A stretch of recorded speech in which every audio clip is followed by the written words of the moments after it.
আজকের সকালে আমার নাস্তা ছিল রুটি আর চা, আর এখন আমি ভাত খাবো। এখানটা নিয়ে নিচ্ছি আমি ভাজি, ভাত আর একটা চুরচুরি এবং লাল শাক নিয়ে নিব। এখানে হচ্ছে লাল শাকটা আমার খেতে অনেক ভালো লাগে। আর আমি সাথে নিয়ে নিয়েছি লেবু আর কাঁচামরিচ। আর এই লেবুটা আমি এখন এখানে চিপে নিব। তারপরে এখানে আমি খুব সুন্দর করে লবণ দিয়ে মেখে নিচ্ছি।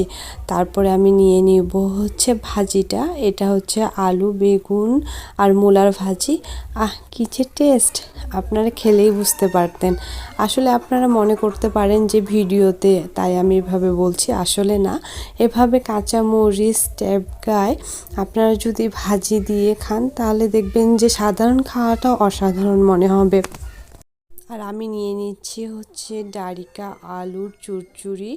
আর এই চুরচুরিটা অন্যরকম টেস্ট হয়েছে। আর আপনারা তো জানেন গুঁড়া মাছ অনেক মজাদার হয়ে থাকে। আর এখানে আমি নিয়ে নিচ্ছি লাল শাক।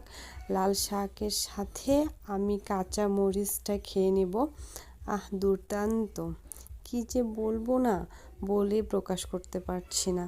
তো আপনারাও এভাবে খেয়ে দেখতে পারেন, যে মাংসর চাইতেও অসাধারণ লাগবে। আর এখানে আমি আরেকটু লেবু চিপে নিলাম, নিয়ে নিলাম ভাজি। তো আল্লাহ হাফেজ।